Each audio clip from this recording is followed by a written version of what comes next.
Hello and welcome to Audiobook Connection, behind the scenes with the creative teams. I'm Becky Parker Geist and I'm your host. Audiobook Connection is your place to learn about the audiobook creative process in discussions between the authors, narrators, producers, and post-production teams that bring them all together, as well as guests who have listened to the audiobooks and have questions for the creative teams.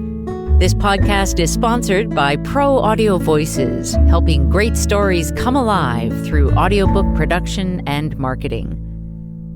And today I have with me John Byrne Barry, author of Pirates of Sausalito, Houseboat Wars Murder Mystery. John, welcome. Arg! Hi. That's a perfect way to sign in here. There are not real pirates in the book, but people who I would call self-proclaimed pirates. None of the people actually rob ships. Yeah. But I'm sure that's probably... But they got the pirate swagger. Got the pirate swagger, yeah. And actually, in the real world, there were some people in the world this is based on who did wear pirate gear and walked around with parrots on their shoulders. Yeah.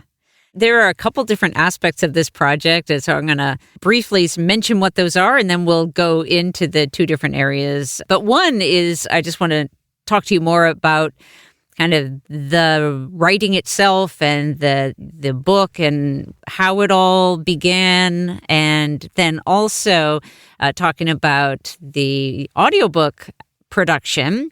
John and I, for our listeners, we were the two voices on that audiobook. So we did it as a full cast project, full cast being just the two of us me playing all the female roles and John playing all the male roles. And so we had a blast doing this, and I'd like to dive into that a little bit later in the podcast. But tell us a little bit about the inception of this project. What's the origin story of Pirates of Sausalito? Well, I never set out to write a novel. I was curious about the houseboats. I live about a mile north of where many of them are. They're very bourgeois and lovely right now, but back in the 70s and earlier than the 70s, they were more like a shanty town. And I'd learned a little bit about that history, but I didn't really think that much of it. But I'm in this theater group, the Tam Valley Players. It's a community theater group that I've been part of for 9+ years.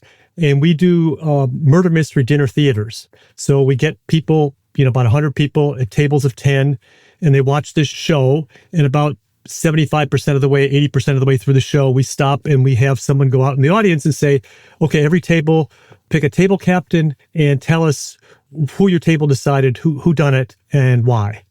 And then we finish the play and reveal who actually did it. So I had written one before, and in early in 2020, after we did our 2020 show, I pitched the idea of doing a murder mystery set during the houseboat wars in the late 70s, because it was a very colorful time. The counterculture was in full flower, and it was something that was on the TV news back then. I found clips of that. So it was a big deal. It was on the front page of the San Francisco Chronicle. So I suggested that and did a little research, but this community theater group, we're not doing Shakespeare. We're doing community theater. We're doing it for laughs. So it was a comedy. That was the intention.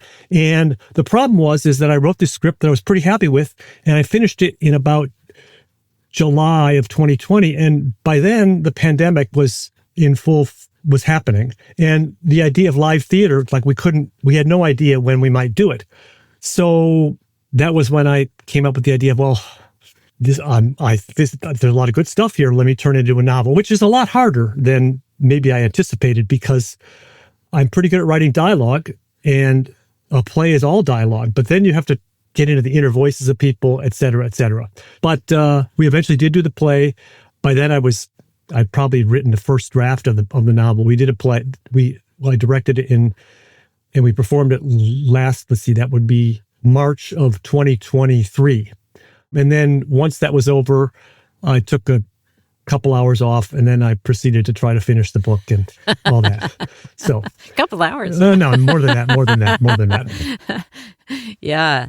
Well, that's so cool. And during that process, one of the things that you do as an author, which I think is a very smart practice, I know we talk about this BAPA, Bay Area Independent Publishers Association, which is you get beta readers. Right.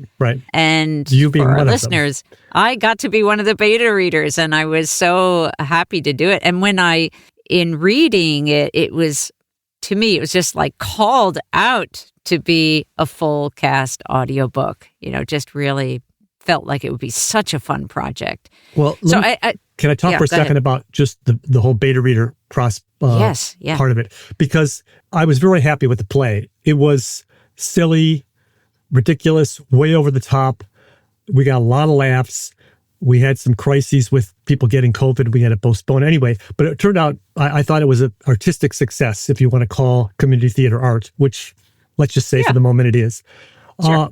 But a novel is a whole different beast. And one of the things that the beta readers said, many of them, some in very blunt detail, was, hey, you go to see a show, it's Saturday night, you've had a glass of wine, you just want to relax and you don't care if everything's over the top, you just want to have a good time. But a novel is a different kind of commitment. One, laughing at something in a crowd, that's fine. But you read a book by yourself, the humor doesn't work the same way, and the cartoonishness of the characters had to be tamped down.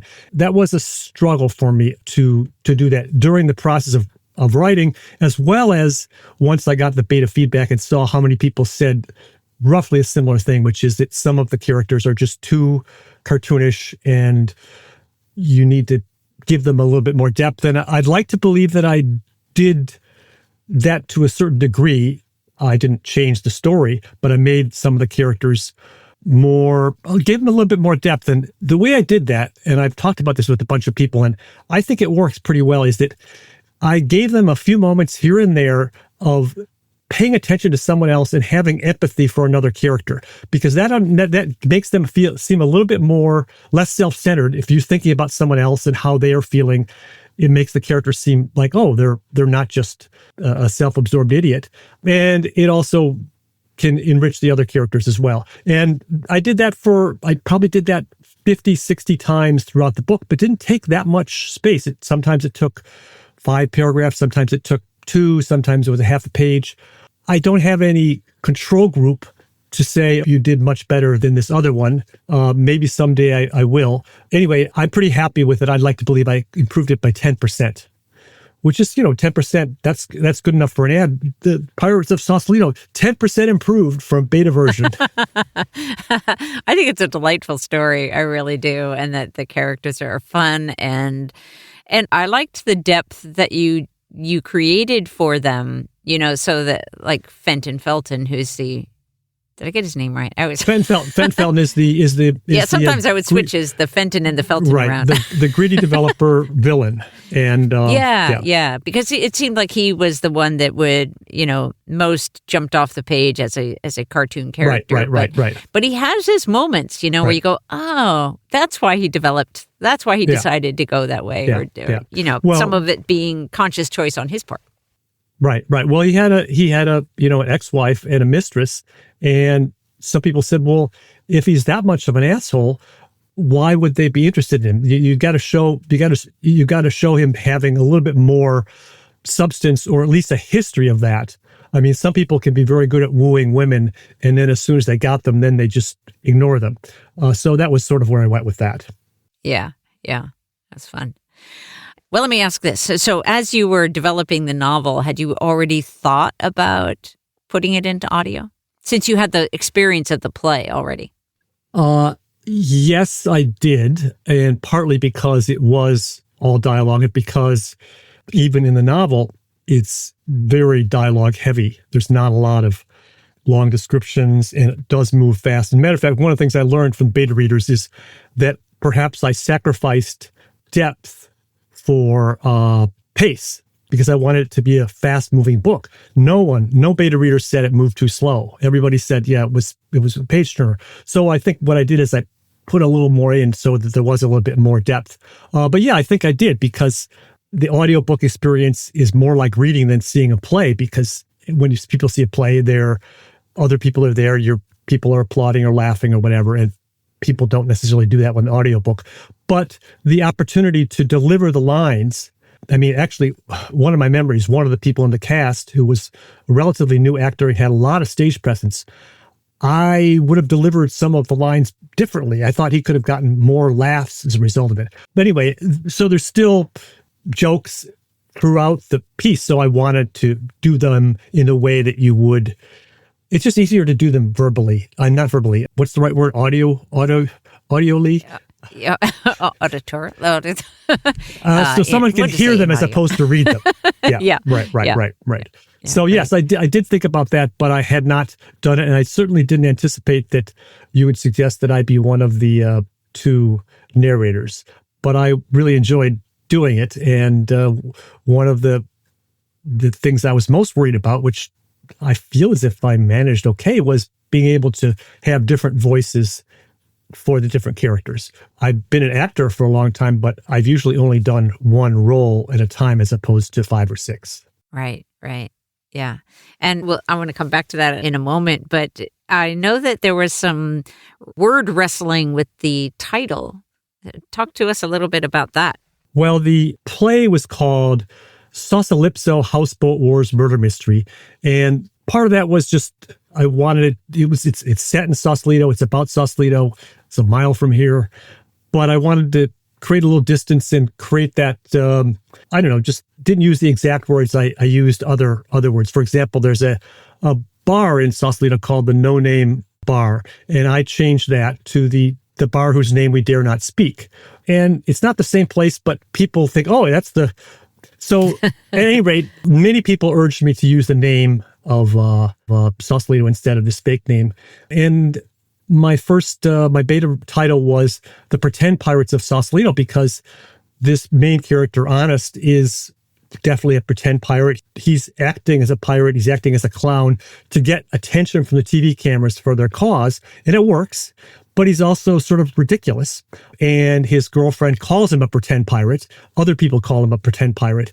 But I just decided it was better without the pirates. Actually, Becky mentioned BAPA before, Bay Area Independent Publishers Association. And I brought in the title to BAPA for what we call 5-minute feedback and got some feedback on what I should use. And that was, I don't remember exactly if that was the deciding thing or not, but I did end up with Pirates of Sausalito instead of The Pretend Pirates. Actually, whether to use the or not was something we had a discussion about. Is it better The Pirates of Sausalito or Pirates of Sausalito? And I decided, I don't even remember who made the decision to leave the out. So but titles are hard things. I often will have a working title for several years, and then as it gets closer to publication time, it's like, oh well, is that the title I want? Right. Yeah. And subtitles are so important. Right. They tell us a lot. Yes. I wanted to get the Houseboat Wars in. A lot of people around here know what the Houseboat Wars are, but many people don't. And the idea of, Houseboat Wars, what does that mean? The basic story just is that in the 1970s, from the post-World War II into the 70s, people started building houseboats on this place that it used to be a ship factory during the war, and there was no regulation. There was no building codes, fire codes, sewage codes, things like that. So it was a lot of anarchy for many, many years. And finally, in the 60s and 70s, the authorities and the developers said, "Hey, there's some valuable land here, and these people are just dirty hippies living without, sewage hookups. We need to evict them and all that." Well, that's the story. The book is based on real events. And in fact, a lot of the events in the book did happen, but I made up all the characters. So it's mostly fiction in that regard. Let's take a short pause. We'll be right back. Imagine Electric Kool-Aid Acid Test meets Murder, She Wrote. One part hippies grooving on the waterfront and fighting the man, one part murder mystery. It's the 1970s, and the houseboat wars erupt in Sausalito on the site of Marin Ship, the abandoned World War II shipyard. Hippies and squatters are living free and easy on houseboats in a ramshackle shantytown, and greedy developers are determined to evict them and build new docks to attract affluent residents. The counterculture is in full flower, and the houseboaters, fearing their community will be destroyed, resist eviction with street theater, civil disobedience, monkey wrenching, and more. Like climbing into dinghies and pushing away police boats with oars, like sinking a barge to block a pile driver, all in front of TV cameras. Then, someone gets stabbed. Pirates of Sausalito is fiction, but inspired by true events. As Larry Clinton, former president of the Sausalito Historical Society, said, "If it didn't happen exactly this way, it could have." Get your copy of Pirates of Sausalito, Houseboat Wars Murder Mystery by John Byrne Barry at amplifyaudiobooks.com. And we're back. Well, let's talk a little bit about the audiobook production aspect. So I know that you had, we had that conversation about how to manage two things, both managing cost and then also, would it work for you to take on that role of, being the other voice? The jury is still out on that. I have not listened to the final. Well, I enjoyed it. So the way that we ended up doing it, of course, allowed me to both be in the performance as well as directing it, providing a greater support for you as actor in the project. So tell our listeners about what that experience was like for you in those recording sessions. Well, I had read out loud every chapter in the book because I'm in a writing group that meets on Zoom, and we put the documents, the chapter or whatever, on the screen, and then we read it out loud. We used to just read it out loud when we met in person in the library a long time ago in the pre-pandemic era. But now we read it out loud, even though it can also be read.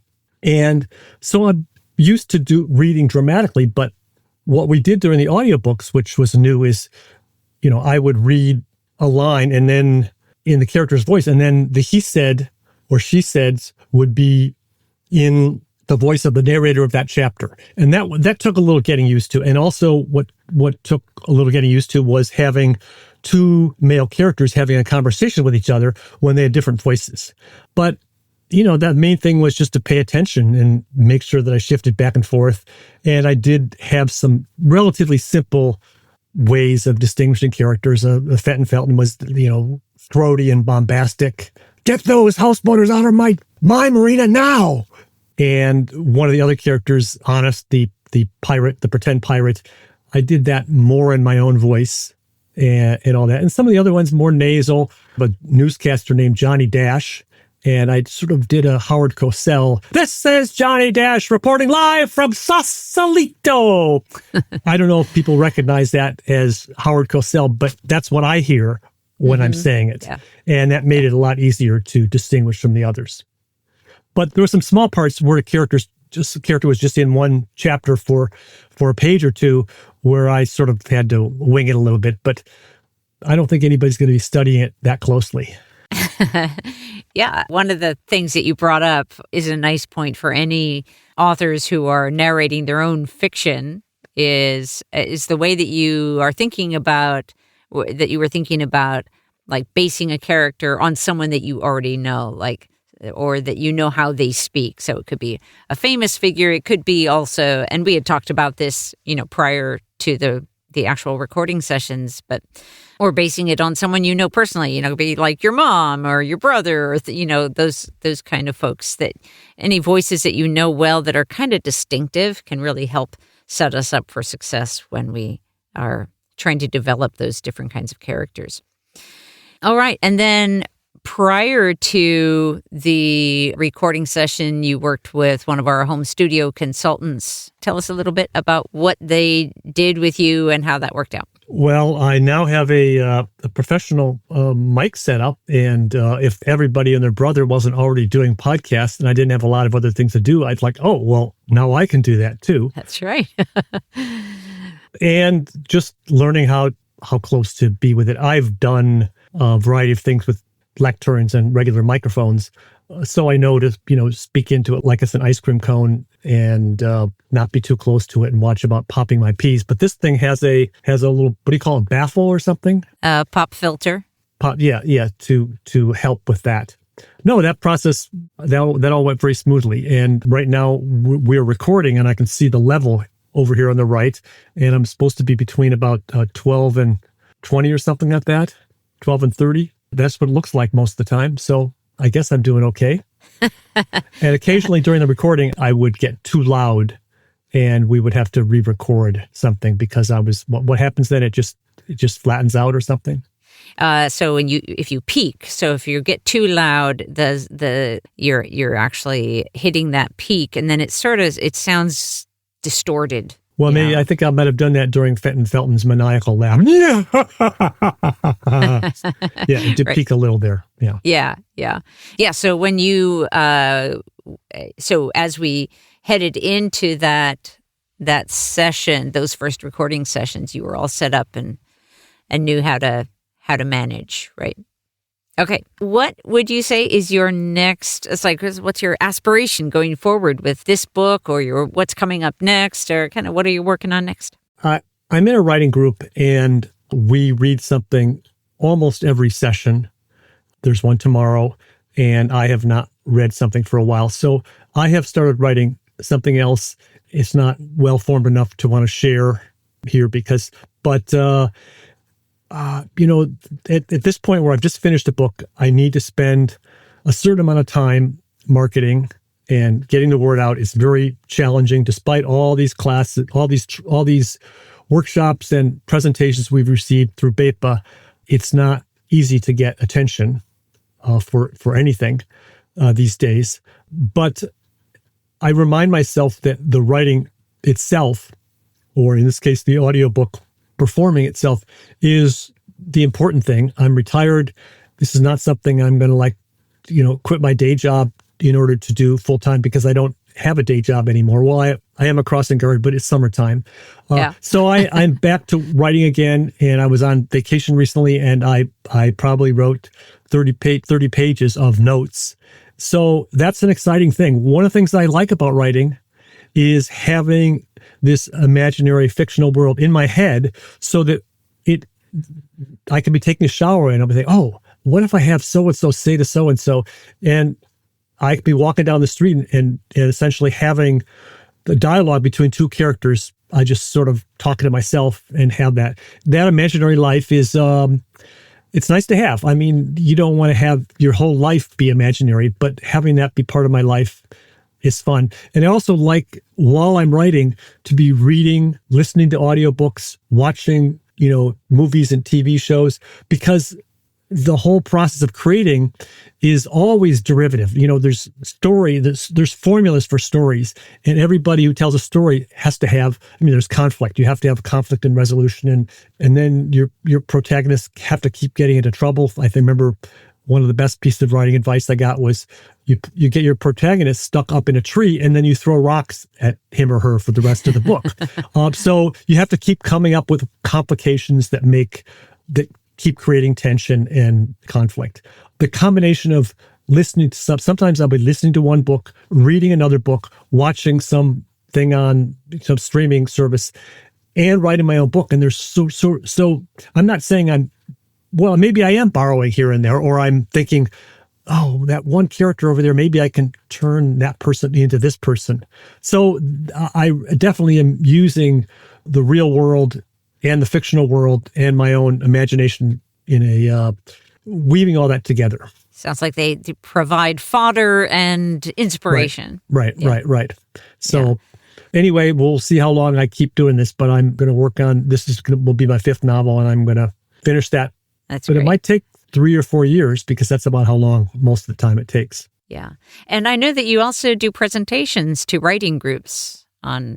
I've done, most recently what I did was, I did one on how to write blurbs, but the presentations I've done recently, and this is sort of interesting because I didn't plan this.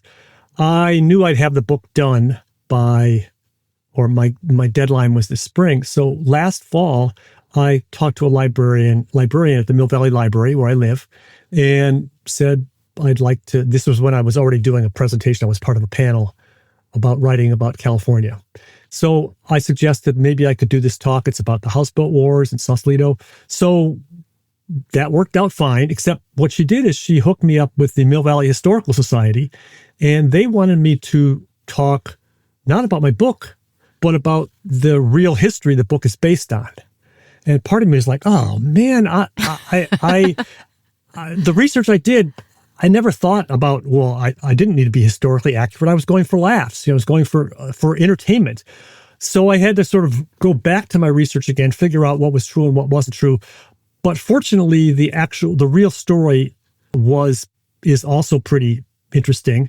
And I had, not only did I have photographs, slides that I could use, I got permission to use from people who were there. Actually, one of the presentations I did at the Sausalito Library, and I had this photo of this guy named Donlin Arquez, who was the guy who bought this property from Bechtel after the war, after the ship factory closed down. And I said, well, some of you might have met him. And one of the people in the audience says, I took that picture. Wow. I did know that he was there because I invited him. He was the photographer who gave me permission. I remember that it was his photo. But I also had news clips from the 1970s from YouTube of Dave McElhatton. We have a report from the Sausalito today. Where are the houseboaters? Or Dennis Richmond. I don't know if you remember those people, Dennis Richmond and Dave McElhatton. Did you live here in the Bay Area? I remember David McElhatton. Yeah. So that was great too, because those were real video clips of the altercations between the police and the houseboaters in that period of time. And I'm not sure what your question was. I think I was asking about you doing presentations for writers. Oh, yes. So I ended up doing 3 presentations that were 90% about what really happened and 10% about my book. And I quite enjoyed that. And I do enjoy giving presentations. And so I'm going to try to do more of that. And I figure, well, people are interested in the book, they can get the book. And I still did read, 2 brief sections at the end of the presentation, but I spent most of the time talking about what really happened. But yeah, I like getting up in front of people. And it's a good balance between sitting in front of a computer for hours every day, which is, I'm not doing that right now, but when I'm in the thick of it, I am, or should be anyway. Right, yeah. And some of that time I'm writing too. Yeah. If you want to tell our listeners what your website is, so my they can website learn more about is John Byrne Barry, JohnByrne Barry.com. And my email address is johnbyrnebarry@gmail.com. Brief story about my my name and website. Do I have a copy of it here? Well, this is not audio. This is not video anyway. But one of my books, my second book, was called Wasted, Murder in the Recycled Berkeley Yard. And when I gave a talk on that, I was introduced by my friend who said, John Byrne Barry is uniquely qualified to write this book because 2 of his 3 names are ways of disposing of waste, Byrne and Barry. The other 2 being recycled compost. And then someone in the audience raised their hand and said, I believe that John is also a well-known way of disposing of waste. So that's just a way to remember my name, John Byrne Barry. 3 ways of disposing of waste. But this book, and in fact, this book is also partly about disposing of waste because one of the reasons that the public officials went after the houseboaters was because they did not have legal sewage hookups and were not meeting the sewage codes. There's a little bit of... your parents were not thinking about that when they named you, though. I hope. No, they weren't, because my Byrne, B-Y-R-N-E, is my mother's maiden name. That was that's what they were thinking. But my dad was an English professor, and he died when he was 63. So it's been a long time now. But and he wrote poetry and he wrote scholarly works, and I really wish he were around because he would be very amused by the the stuff I'm doing and entertained by it. Yeah.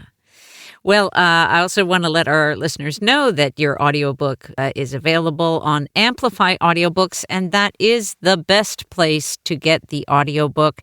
Amplify Audiobooks is a platform that is more supportive to the authors, the content creators, the rights holders. So, and the website for that is? AmplifyAudiobooks.com. Okay. Yeah. So thanks, everyone, for listening. And John, thank you so much for being with me today.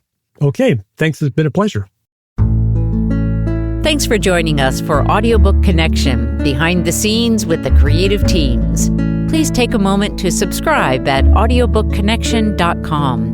The podcast is sponsored by Pro Audio Voices, helping great stories come alive through audiobook production and marketing. Learn more at proaudiovoices.com. Again, thanks for being with us, and please join us next week.